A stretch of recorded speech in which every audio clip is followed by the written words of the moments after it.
Hello, everyone, and welcome back to Perilous Paths here on GDQ Hotfix. As always, my name is Cutie, and we have one more incredible run for you this evening, which is going to be Hades 2. We actually have a bonus run that the Dark Omen has been gracious enough to let us add in because our first two runners were so damn good. So rather than doing just Surface Rivals 4, we are going to do all regions Rivals 4.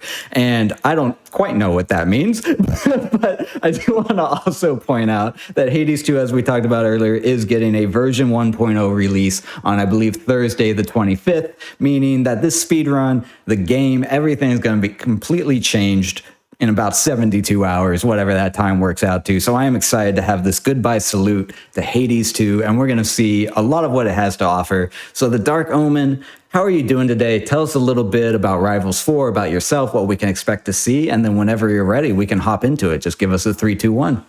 Yeah, I'm doing very well. My name's the Dark Omen. You can just call me Omen. Where I'm here, I'm absolutely honored to be here running Hades 2 this evening. Just to speed through a little introductory of what we're going in the run with. We got our excuse me, Arcana setup here. Some notable points. We got the Huntress card to give us extra damage when we're not at full mana. We got the Origination card where if we have 2 curses on the enemy, we do a lot more damage. And we got the Strength card where we do more damage and take less damage while we have no Death Defiances. So we are not running Death Defiances here.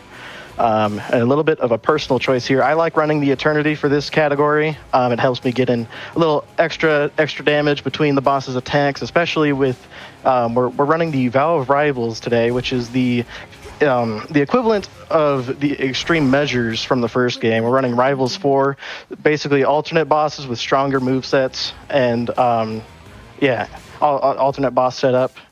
We're running the Morrigan blade, the aspect of the Morrigan on the sister blades here because it's my favorite. That's what I always run. And we're taking Rocky, our bird companion here, for extra crit chance. We're going to start out running the Surface. Having Frenzy here would be likely more optimal, but my PBs have been better without it recently. I suspect just because it allows me to play more aggressive without Frenzy. Frenzy basically makes the enemies attack and move faster, and then they also spawn in faster, which is normally optimal to play with Frenzy on, but we're going to play with it off today. The time will start when I gain control of my character here, Malinoe, after entering through this door. So I'll count it down. It should start in 3, 2, 1, start. Good luck, have fun. I'm excited for this. Yeah, we start with the Apollo trinket here. We're hoping for the Apollo attack, and we are not getting it. There it is. We'll take that. That's fine. We used all our rerolls on it, but that's okay. Let's see here. And in the next room, we got Poseidon. Poseidon's pretty good. Certainly not bad. He has a few good options for us here. We're hoping for hydraulic. No, we didn't get that. We don't have any rerolls either. We'll just take the Flood gain for some mana back whenever we use mana. All right, these rooms here, they're randomly distributed rewards here. This is not the best RNG, but certainly not the worst. I have had much worse. This is just a mini boss room. We just got this crossbow guy, pretty fast normally.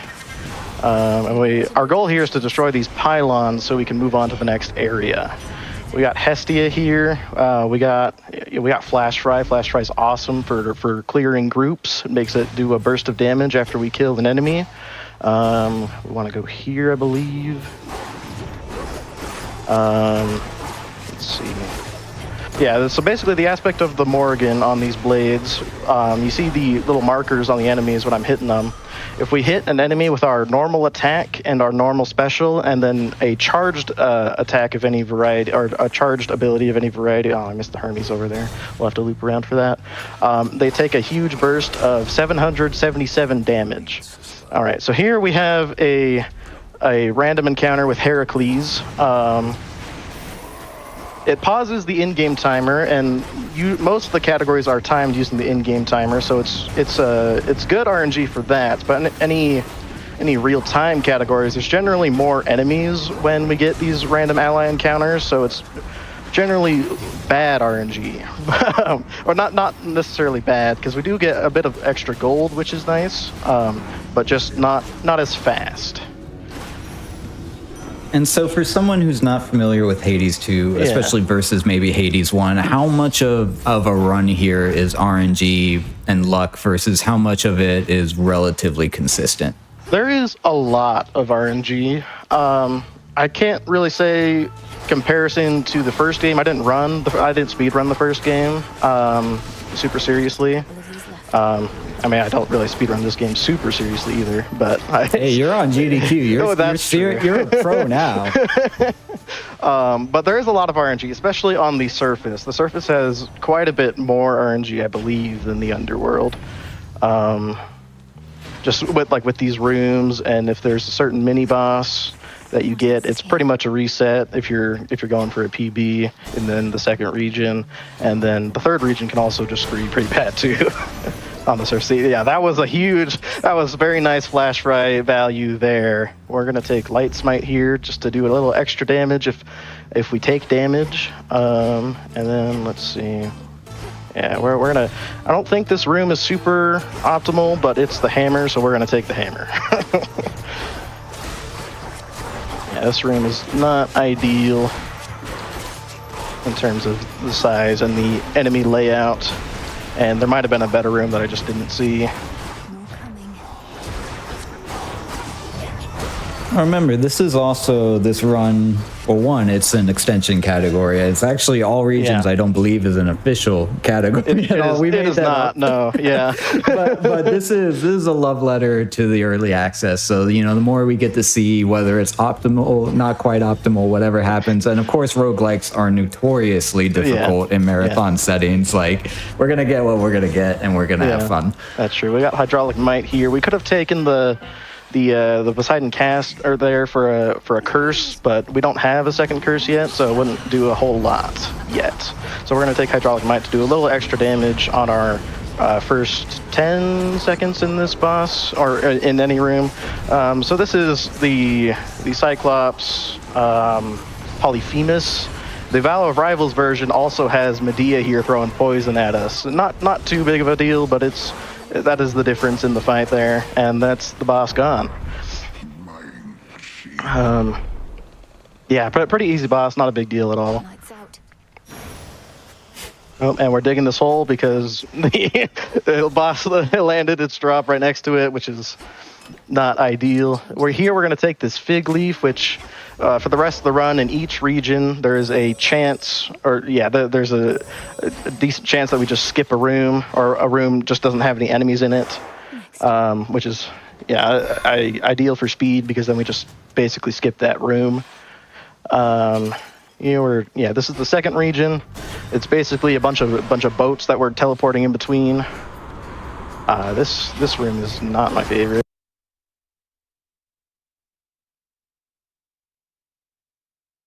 Taking the nectar here, because the nectar gives us this is the fig room. The nectar gives us just a random upgrade on one of our boons that we have. And then here we got Poseidon again. Cast, please. There it is. We got a curse. Now ideally we need a second one to proc our origination card. Some extra health for safety, and to allow more triggers of our smite to when we take more damage. Here we got a lore room, a character room. We got Circe here. This is very good because it pauses the timer and it also skips a room. We're taking the dodge, not super ideal. We could have gotten more crit chance there, or more weapon damage, but the dodge is not bad either. And it also has the funny effect of making Malinoe much smaller.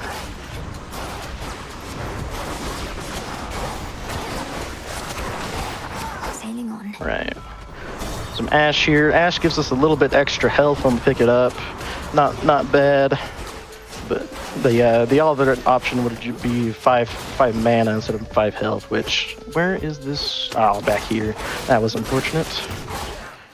In you go. All right, we're going with the palm here to upgrade one of our boons.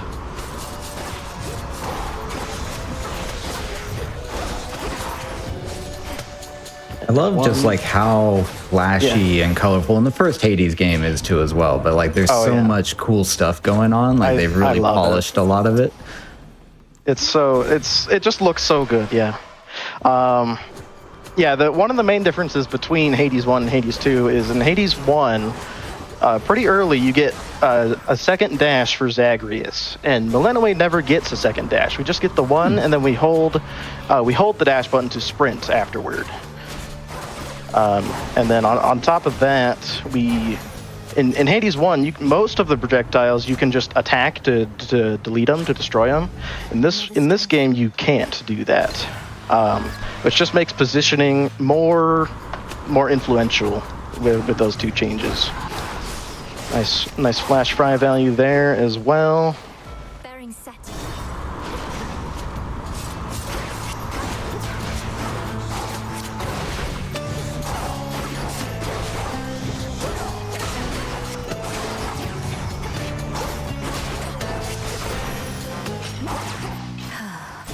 And Chad, if there is a little bit of silence, just because I'm afraid to say anything during a roguelike. I mean, you feel free to fill the silence. I'm certainly not the best. Well, we got the second curse here on the special.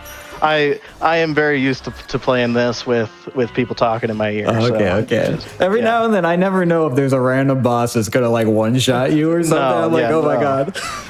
There should be none of that. We should be pretty safe here. This is Eris. Without the Vow of Rivals, she uses the aspect of Eris on the adamant rail from the first game.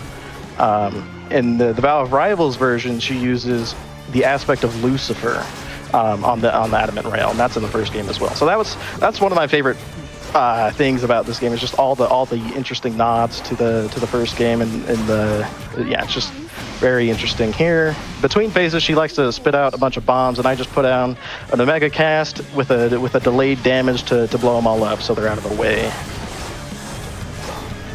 And in terms of like early access versus 1.0, obviously Hades 1 was really known for a lot of the story elements and different things and interactions. Yeah. Is a lot of that already in the game in early access, or is that what's coming? So there's a ton of story and lore already in the game.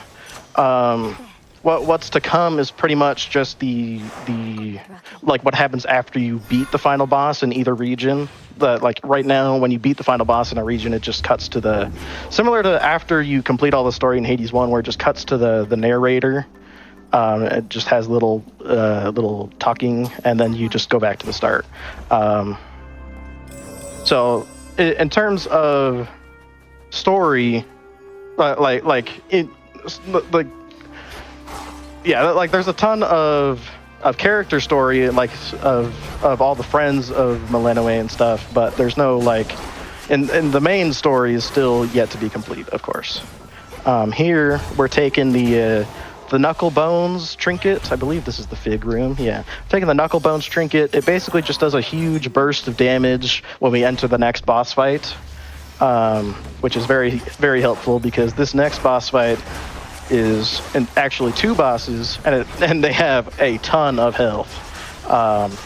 If we had Hera as one of our gods, and we had the Hitch Curse, we could actually make them share that damage that they both take at the same time and increase it even further. Unfortunately, we don't have Hera this run. We're going to take Sweeping Ambush here to make our Omega attack do a lot more damage.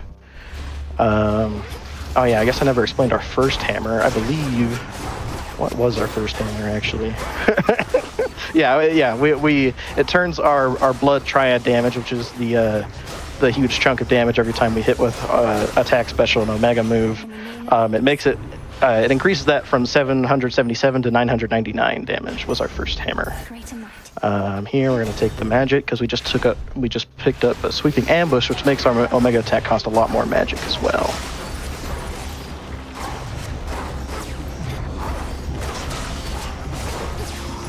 And so, chat, if you hear me typing every now and then, we are working on a little bit of a surprise for the end of this show. Don't worry, Omen, this is not to scare you. You are not involved in this. Okay. But we are on the back end working on a little bit of a surprise, something we've been cooking up. So you're going to want to stay tuned through the end. You stay tuned anyways. I mean, it's Hades too. But like, if you hear me typing, that's what's going on. All right, so we got a random encounter here. We got Athena. These are not my favorite. We'll just take this one for a little bit extra damage. She does have Divine Dash. It's not nearly as good as the first game because you only have one dash instead of the two dashes, and a lot of the projectiles cannot be reflected, but it's still, of course, very good. But we didn't take it there. We've just taken a little bit of extra damage on our special, just to have a little bit of that. That's Talos. He's pretty easy. He's gone. Okay. And that's with the hard mode turned on. Oh, that wasn't a boss. Okay. That's a mini boss. So the Vow of Rivals doesn't affect the mini bosses. That would be cool if it did, though. We got I believe this is the mid shop, so that's good because it skips a room. Yeah, this mid shop, it skips a room and pauses the timer while we're in here as well. We got Blinding Rush here. Big fan of that. I see Chad is excited for the surprise. Stay tuned. There'll be something. I think never done before on Hotfix. I think I can say that.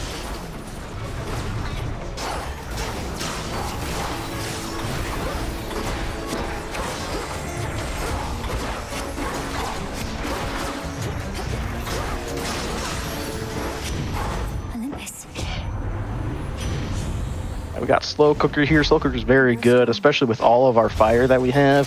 That's a lot of damage added to our attacks. You don't normally hear a skill called Slow Cooker and think speedrun tactic. That sounds good.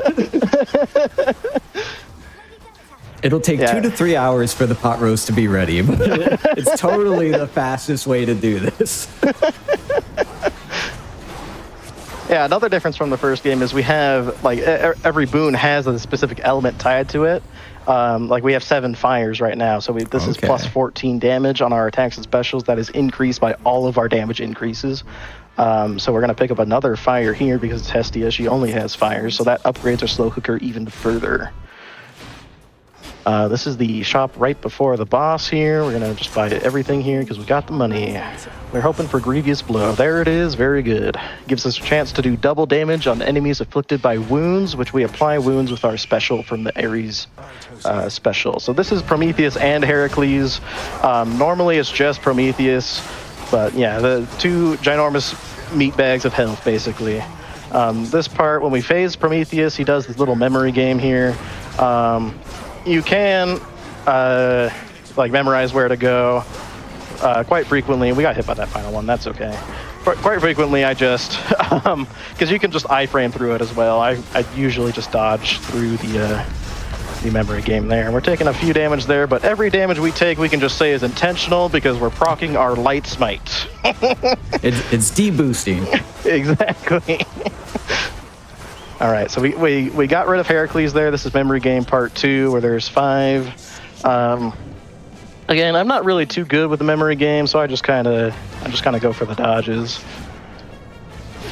This change in perspective is really cool, though. Yeah, that's another thing. There's quite a few bosses that change your perspective, and the first game didn't really. I don't think it did that at all.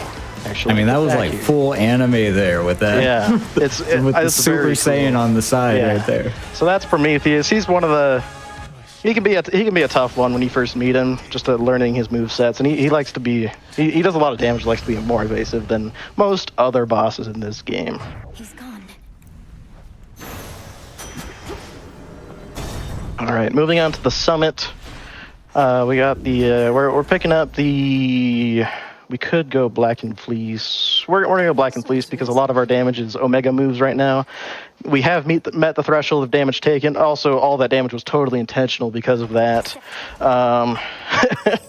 Basically, just gives our Omega moves 40% more damage, which is most of our damage right now. I was going to say 40% is a big number. Yeah. Yeah, because we got Sweeping Ambush, that's most of our damage. The other option there is the Lion Fang, which increases, It starts at 50%, but then it goes down each room. We end up at the boss at 25% increased damage, but that's an increase to everything and not just to our mega moves. So if I don't have sweeping ambush, that's usually what I take. Or if I haven't met the damage taken threshold on black. I just saw something about a fig leaf, and I'm not going to ask about that. Oh yeah, that's still the fig room. It just skips the room. That was the trinket we took in our second region, and we're taking a lot of damage here, totally on purpose and not at all on accident. But that's what on the summit we got 2 mini bosses and 2 normal rooms. We skipped, or not 2 normal, like I don't remember how many normal rooms actually, but we got 2 mini bosses. That's the first mini boss. We'll take that. Yeah. A few more floors. Now you're making this obviously look quite easy, even though we're on like super hard mode or whatever. But like, how worried are we about your health and everything? Is there a point we are should a bit be scared? lower. We are a bit lower than I would like, but we will have a shot, and we're taking multiple damages, and we're running in that again, and that was not great, but we should be okay. We will have a shop right before the boss to heal up and get some just healing and stuff, and we're gonna stand on this side. We're gonna play it a bit safer here, a bit slower, but that's okay. And he's doing that. That's annoying. This is there's 2 options on the mini boss, and each of these mini bosses, this is the one I prefer to not have as well. But we got it down after taking another damage there, but we should be okay. As much as I yap through the dangerous games that we have on this show, I think I am notorious for commentating cursing people. So blame everything on me. I'll take the blame. Well, we just got Mutual Destruction, which increases our chance to do double damage as our health gets lower. So actually, every damage we take is now double intentional. But yeah, we're picking up the health and the armor here for safety, and we're heading in the final boss, which is Typhon, the father of all monsters. The Vow of Rivals version also adds Kronos, which is the final boss in the Under region as well. We're not killing Kronos, but he's just here as an apparition throwing attacks at us at the same time. Oh, that boss is huge. Yeah, he's a big guy.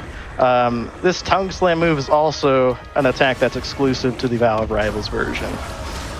So that's phase 1 there. Kronos does this instant kill attack if we stand in the wrong spot. And these eggs are way across from each other. That is quite unlucky. Hopefully it doesn't hatch. We're good. All right.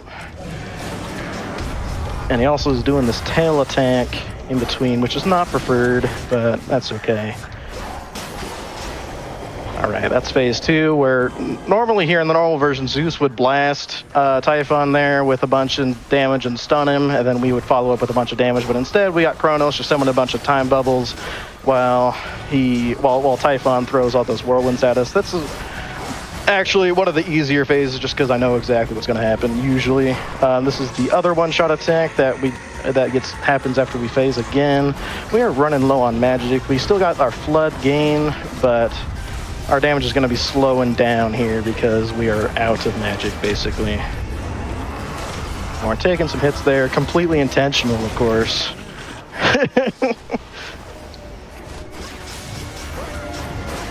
It doesn't even have a health bar, it looks like. But yeah, that's the other thing, is he's so big, he has so much health that Millennium can sense his life force, is the thing there. And we're out of magic. That is really unfortunate. We're gonna back up here. We're in scary mode now. We're not done yet. We are not done yet. That is this. Also in the Vow of Rivals, we feature this little fake out mode, where in the normal mode we would be done now. We're actually, yeah. This is quite a low amount of health going into this final phase here. We get turned into a child from Kronos, turning back time. Because one of my favorite voice lines is, he makes the blasted rules of time. So now we're just in dodge mode while we try to stay in this ring to dispel Kronos' spell that he put on us. Well, Kronos and we got hit by that. We're gonna focus up a little bit here. Oh, great. We're good. That's the hard part. Hard part's done. That's not like that's actually quite easy when you have more than 50 health. But here it's just basically a victory lap. He just does that one attack, and then everything else he does here is basically harmless. And we're done. That's time. Sorry, I should have gave a little bit of extra warning. We're doing all regions. Oh yeah, that's time right. for surface. That's right. Yeah, that's where the surface run would end. Is right when he dies there. Now, for reference, chat, I did promise Omen that I would say that this next run is my fault. We're doing all regions. We're doing Underworld. Omen did not originally sign up to do this, but I twisted their arm because, again, we're showcasing the early access send-off, and because our first two runners, both world record holders, are just too damn fast. So Yeah, we are those were doing some a awesome bonus run. runs earlier too. Those were awesome. We're doing a bonus run, but Omen did not necessarily sign up to do this originally. Yeah, Battle of Rivals Underworld. I really enjoy the. Oh, we got to talk to Freenos. Actually, that's required. Got to talk to our good Toad friend Freenos. Yeah, we'll speed through this area here in the in between, and then we'll go to the Underworld. Underworld is I do run it less because I enjoy the surface more. We're also going to activate the Vow of Shadow here. There's a certain mini boss in this first region that is the Vow of Shadow makes it like 2 or 3 times faster. It's a lot faster here. All right, we're hoping for Apollo attack again. Still didn't get it there. We'll take that. So now we got Chaos here too. Chaos is always good in a speed run because they allow us to basically skip a room because in this room we just talk to Chaos and we grab a Chaos boon. Whenever I hear chaos, I can't help but think of Strangers of Paradise. Like, that is just so stuck in my head. We actually had that game on this show at one point, but just the constant chaos. Yeah, so Chaos, we get a bonus after completing a certain number of encounters with the downside. The downside we chose here is the location rewards are hidden, which is not great. I would rather not have that. But the other options were very bad because we need the other options were we take damage whenever we attack, and we need to attack. So here we normally would pick something we want, but we can't see there. So we got Artemis here, random encounter, very good for in-game time. Not great for real time, but certainly not bad because we do get a little bit of extra power from her boon.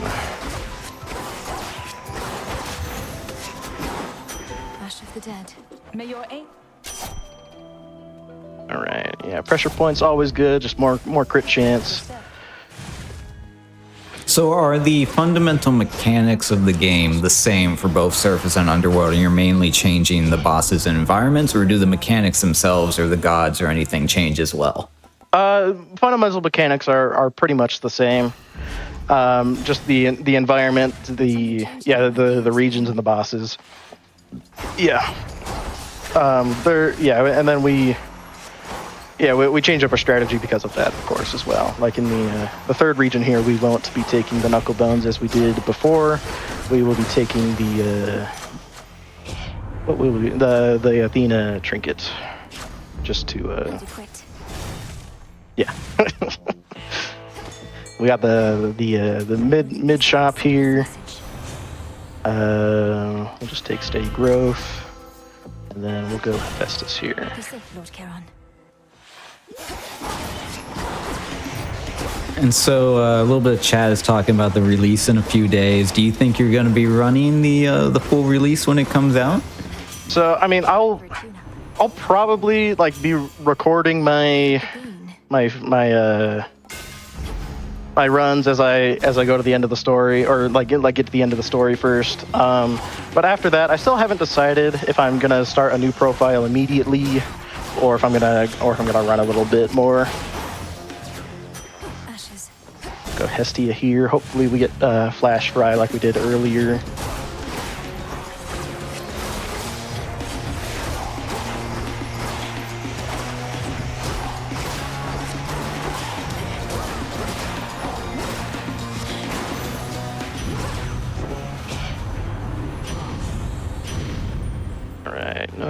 No Flash Fry, but we got Scorch on the cast, which is a curse for our origination card. one of the two curses we need. We got the hammer in the shop, very good. Here, we'll go skulking, so we do extra attack damage when we hit them from behind, which on this aspect is quite easy to do. You frequently, get attacks that count as from behind when you're not actually behind, which is interesting. This is Hecate, Vow of Rivals. Normally, her copies are only there sometimes, but in this one, her copies are almost always in the fights, and these mages that don't normally have a shield or armor, instead have armor. And then in this phase, she's going to throw this polymorphing ball at us. I am really bad at dodging it because it's split. Oh yeah, we got cursed. That's okay. We're a pig now. It doesn't split in the non-rivals version, so it's a lot easier to dodge, but it's much harder. I'm not gonna lie, I'm happy you didn't dodge it. I think I speak for chat when I say we all needed to see the little piggy. Yeah, I mean, there's a few different forms you can be. There's a sheep, there's a pig, I think there's a rat too, or a mouse, either one. So that's Hecate. Not too bad. Could have been quite faster if I didn't get cursed there, but that's okay. Moving on to the next region. Again, we're taking the fig leaf here to skip rooms, and then we always check this because if we get the option to buy a chaos gate, we pretty much always want to take it just because it helps. It's basically a room skip if we go through a chaos gate. Right. Yeah, so now we're in Oceanus. We got the fig room here. There. Right. We're taking the health. I'll slay you all. Yeah, like there, we were backstabbing that enemy, but we weren't really behind him. It's close enough. Exactly. We had, what was it called, dead angles all throughout. Oh yeah, that's true. now we have just like random backstabbing, like all good. We got the mid shop here, very good for pausing the timer. Hestia, nice. Flash fry, please. No. We're gonna roll for flash fry. No. And hot pot. What is with all the cooking terms? Well, she's I'm getting hungry. It is dinner time for me. Hestia is the goddess of the hearth, so she. Okay. Yeah, that makes sense. Yeah, mini boss here, pretty easy. Not bad. Flash fry now. Snuffed candle still good for extra damage on lone targets. Normally we would take, like in a casual run, you would like to take the double boon room, but it's actually a time loss usually while speed running. What a stench. It palms on our attack some more. Very good. Okay, so here, we got pretty lucky there. That chaos gate we're not taking because it's right before the boss here, and this shop basically does the same thing. All right, so this is Scylla and the Sirens. In the Vow of Rivals version, we have Charybdis here too, which is that artwork is sick. Oh yeah, so good. I love this. Such a good soundtrack. Like they're a musical, like performing like a band, and they got some great music.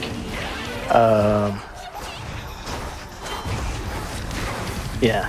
So basically, we're killing all these different bosses around. We got the drummer there, Roxy, I think her name is. I don't remember.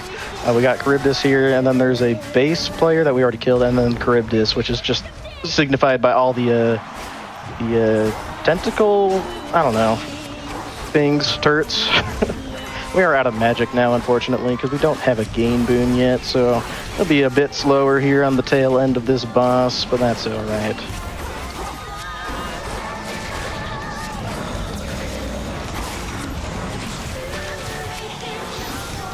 That's Charybdis gone. Oh yeah, the other thing the Vow of Rivals adds, I forgot to mention it, but they also add certain moves that bosses do after you've done a certain, like if you do a certain amount of health to them in a short period of time, They do a certain defensive move that we like to call combo breakers, just because they kind of break up your attacks on them. Scylla's combo breaker, she just closes her shell defensively and then charges at you. There. I should have probably explained the other combo breakers, but that's all right. Nah, we got a lot to get through. We're busy. You're just casually also beating the game at the same time. Don't worry about it. Taking the Athena trinket here because her trinket allows her to come in whenever we don't have any death defiances, and of course we never have any death defiances here because we're running the strength card instead of the death card. It's the optimal play generally on any real-time categories. Just because it pauses the timer when she's here, especially in this region. It can be rather obnoxious to orient yourself. It's quite different. The rooms here are quite different than other regions. Why are you over there? That's a weird spot. Normally I would have liked to have her come in on a larger room where I didn't know where I was going as much, but that's all right. She gave us Divine Dash, which is of course very good. Not as good as the first game, as I said again, but very good still. All right, so now we're heading to the next room here, and we're running into that slowing cloud, unfortunately, but that's okay. We got the mini boss here. This is a Fig room. I would prefer to have the Fig actually not on the mini boss because the mini boss is usually quite quick. You just got a disco ball now. Oh yeah, that's what happens because it's the Fig comes from Dionysus, so he turns the room into a party. Okay, I'm gonna say that's to celebrate Dark Souls' birthday, which we had earlier in the stream. Yeah. All right, so here we got Echo. Echo's very good here. We're gonna double our level on our attack, so now we have a level 10 attack. That is very good. We're gonna go for the hammer here. Is there a cap? Is 10 as far as it goes? Oh no, there are. I do not think there is a cap, especially in Hades 2. There is a set of duos between Zeus and Hera called Queen's Ransom and King's Ransoms, respectively, where you give up all your boons of either Hera or Zeus, depending, and then it increases the level of your Zeus or Hera boons, respectively, by 4 per boon you gave up. Okay. So you can get quite large numbers with that. We're getting into Balatro territory now. Because you're already doing like sometimes thousands of damage. Oh yeah, on crits, which I have a 4% chance to crit with our companion, our Rocky, our bird companion. Crits do 200% extra damage. So when you crit, it's very high. We'll take the upgraded Triad here, and then we'll move on to the shop, and then it'll be the boss. Which, unfortunately, a little preview with those footprints there. Uh-oh. Is our good buddy Cerberus, who's been covered with sad ghosts or sad shades. These are not my favorite here. We'll take the sprint. I was gonna say it was a big point in the first one that we didn't want to fight Cerberus. Yeah, unfortunately we got to fight Cerberus here. The Rivals version has this alternate arena with all this lava around, and it gives Cerberus some extra attacks as well. So that's that health bar is melting.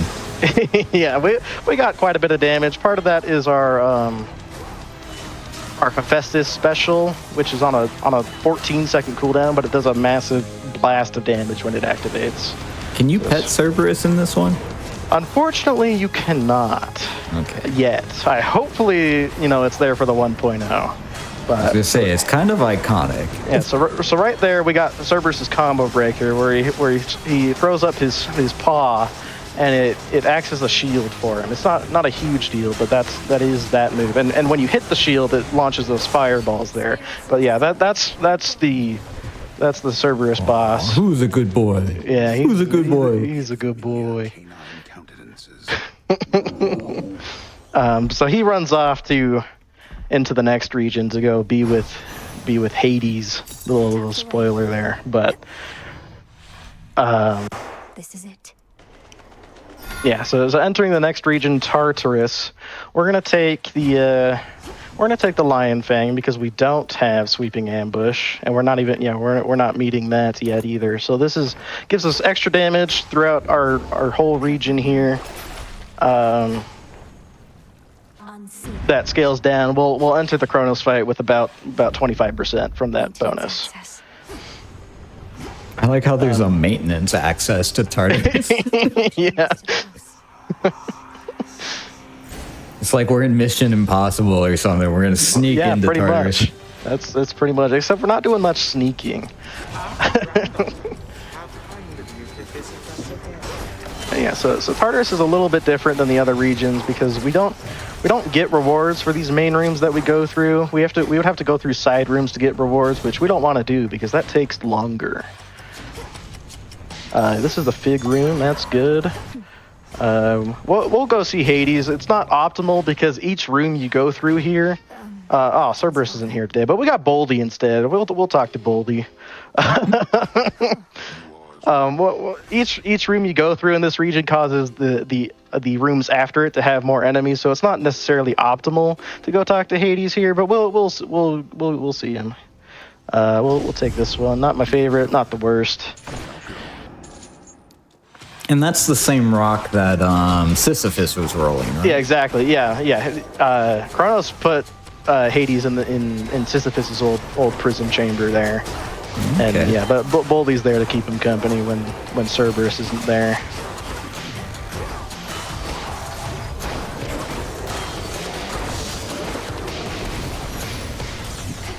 A couple chambers more.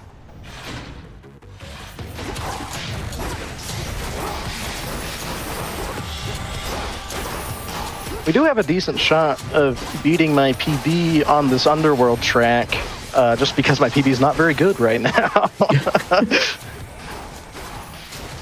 Hey, this is break free, so I think it's submission eligible. Although I don't know how you would load time remove it or whatever if you do that. I mean, it just goes off the in-game timer. So. Oh, okay, in the top right there. Okay. Yeah. Wait, let me see if I can find what your leaderboard was. Oh yeah, I mean, for the underworld, it's like 922. There's not a whole lot of people that run rivals, so I believe I'm still at the bottom of 3rd out of 3 on the underworld. So it's 11 minutes for yours on underworld. Oh, for 11, really?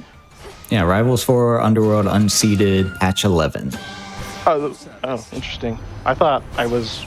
Oh wait! I'm reading the wrong one. I'm sorry. Okay, that's I what I completely blanked. You actually because you said 3 out of 3. You're 2 out of 3. Oh, I'm 2. So, yeah. You're 922. That's what threw me off. You're telling me where to look, and it's the wrong place. All right. Yeah. So we're going in the Chronos fight now. The Rivals version, he has an alternate moveset, of course, and then these minions he has they got armor, and they're a lot more annoying and dangerous to deal with as well. All right, you got just under 2 minutes for this. Okay. Let's make a PB today, chat. Let's do it. That's phase 1, where he normally summons more minions, but I think because I hadn't killed most of them, they just didn't spawn in, which, I don't mind. But yeah, all those minions, when they die, they send out that wave of damage after they die, which is quite annoying. It's interesting, Kronos comes upstairs, but nobody's coming downstairs.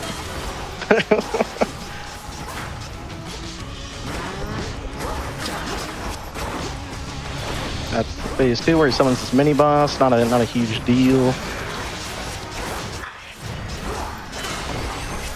Yeah, Kronos' combo breaker is when he becomes immune for a second and does that teleport and leaves that time stop bubble behind. So this is phase 2, where he starts off with an instant kill attack, generally 3 of them here. If we can trigger the combo breaker, there it is. It cancels it and he teleports. So if he's out of the time bubble, which he is, we can continue damaging him and enter phase 2 and just skip the other 2 instant kill moves that he does, which is a nice time save. We are out of magic, and I did not get a gain boon. That is my bad. We should be okay, just because we got a good amount of damage on our normal attacks. These heal him, which I forgot to be killing on the side. Well, that's okay. With all this going on, this game reminds me a lot of Fury with an I. I don't know if you've ever seen that. I briefly played that. I don't remember why I stopped, but I did play that a little bit. In this phase 3, he starts out with this laser attack where he teleports all around the room. We generally just want to move in a clockwise, or counterclockwise, I guess, if you want to do that too. It doesn't really matter which way you go. But now we get to attack him, and I forgot I was out of magic. So that's his combo breaker there again. This phase 3 is going to be a bit rougher, because it's going to be long, and unfortunately no PB today either. Oh, that's okay. That's okay. Like I said earlier, I did put you on the spot, so it's not like you exactly practiced this.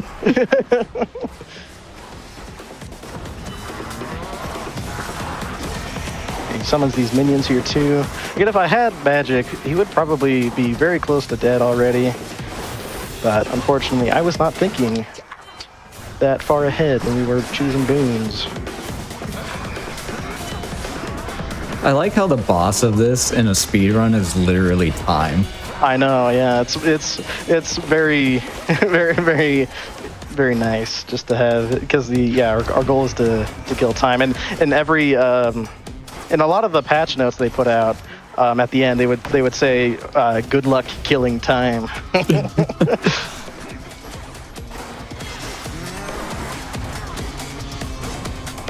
Yeah, the very, very slow boss, unfortunately, here. He's even doing the lasers again, too, unfortunate. Your health is worrying me. Oh, yeah. We can't even say it's intentional, either, because we don't have any revenge boons. The thing is, I don't even know what to expect, so I just see all this stuff flying at you. I'm like, yeah. Yeah, we're playing a bit safer. Oh yeah, well, he should be dead now because I didn't get that final bit. There we go. That's time. That's time. GG's. And you're underestimated by like a minute. That's brilliant. Oh, nice. That's awesome. Yeah. Well, thank you first off so much for showcasing that. I know I said this I think on Discord, I don't know if I said it on the stream, but I've been waiting for the V1 release of Hades 2 for a while, so thank you so much for being here to showcase the early access, all the hard work that you and others have put into the game in its current state, and showing us the hardest version, and of course stepping up to even give us a bonus run, which is just incredible. But now is the time to tell all the wonderful people, any shout outs, anywhere they can find you, anything you want to talk about, now's the time. Yeah, I mean, you can find me at the Dark Omen on YouTube. I don't post very often, but I post runs occasionally. And yeah, shout out to the entire Hades speedrunning Discord. They're excellent people, excellent. Please, if you're at all interested, please start running. Please join the Discord. We would love to have you. Yeah, I think that's about it for me. Awesome. Well, thank you again so much for showcasing that. That is it for us here at Perilous Paths. And so I do want to take a quick moment to thank everyone who's been on the show today. That's QQ, my name cousin, Worm Dog, Home, and of course the Dark Omen. And as always, my production partner, Ray, for everything that they do behind the scenes. I did promise a surprise at the end of the show, and I don't know if it has happened yet, but we do have a premiere of a brand new show called The Scenic Route, hosted by Osmorn. Right after this show, a brand new show partner for myself. I'm so excited for this. They are hopefully up, I don't know where my camera is, up over here somewhere, maybe. Oz, are you there? Yes, hello, cutie. I am here. I hope you're doing well. You had an amazing show, by the way, might I just say. Oh, well, thank you so much. I had to make sure that we set you up for just the amazing premiere. You have an incredible lineup. If you want to talk a little bit about your show, your concept, what you got coming up. We're doing for chat. When I said this was like the first time we've ever done this, we're doing a bit of what we would call like a warm handoff or something, seeing how we can play with our format a little bit. So we should be somewhere next to each other. But yeah, tell us a little bit about what's coming up. What your show's about, and what we can look forward to. Of course. Thank you so much, Cutie. Y'all are about to see the very first episode of the Scenic Route here on the GDQ Hotfix. My name is Osborne. I'll be your host and showrunner for the next 3 hours. And this is going to be the new show that's going to be on every other Monday at 10 p.m. right after Perilous Paths. This show is all about glitchless and NMG runs, no major glitches, or runs that just naturally have little to no glitches in them. That is a really important distinction because some games literally just the any percent round just doesn't have that many glitches in it, and you're going to see an example of each of those like classifications in this upcoming premiere. And so a lot of people like want to get into speedrunning, but they feel a little intimidated by glitches. They don't want to get into a really like intense glitch heavy run, or they don't want to learn something that's really mechanical or intense. And guess what? You don't have to. Like a lot of games have glitchless categories. Sometimes that's the most popular category of the game, and even if it isn't, sometimes you can just do the game without any glitches. And so sometimes the best way to complete the game isn't just a straight shot to the credits, but it's using unique routes that focus more on gameplay rather than like glitch heavy routes or like huge skips. And so that's what we're going to be showcasing today. And in terms of your schedule, I know you have a very special GDQ Hotfix premiere for one of your runs today. You want to tell people a little bit what they can expect coming up out of the break, and then I'll get out of your way. I don't have to be here anymore. So yeah, tell us a little bit about that, and we'll swap over to a break. Yeah, of course. So you're going to see 3 runs on the schedule today. Each of them kind of represent the different kind of run that you can find on this specific show. It's going to be a variety of genres, but the specific types of runs that we're going to see is one run that is explicitly, categorized as a glitchless, meaning that is actively trying to avoid as many glitches as possible. And another run is going to be a run that just naturally doesn't have much glitches in it.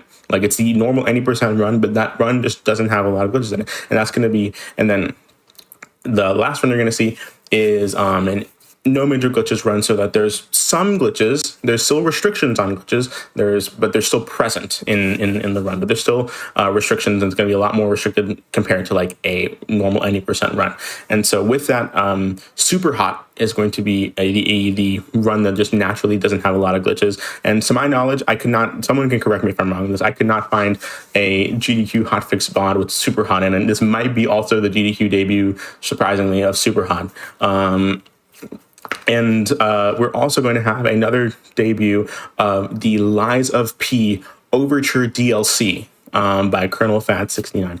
And so we're going to be seeing a GDQ debut here on the DLC there. And of course, we're going to end the night with Metroid Dread, any percent, no major glitches. A lot of people in the Dread community really love this concept. And of course, this is like one of the first runs that I really want to get my hands on and present for this show, because I really love that run a lot, and these runners that you're going to be seeing tonight are absolutely amazing. So please stay tuned. It would mean the world if y'all showed this show some love and show the runners some love as well for this brand new show that you're going to see every other week. Absolutely. Chat, don't go anywhere. I'm going to be right here. All of these games are incredible. Colonel Fats has actually been on Perilous Paths, part of our family. I'm going to be sticking close to all of these. I'm looking forward to seeing this. I'm looking forward to having you as a show partner here, Oz, for many, many more shows to come. But with that, I will get out of your way, and I'll say, let's go ahead and go to a quick break so you can get set up. And then, yeah, I am so excited for the premiere of Scenic Route right here, right now.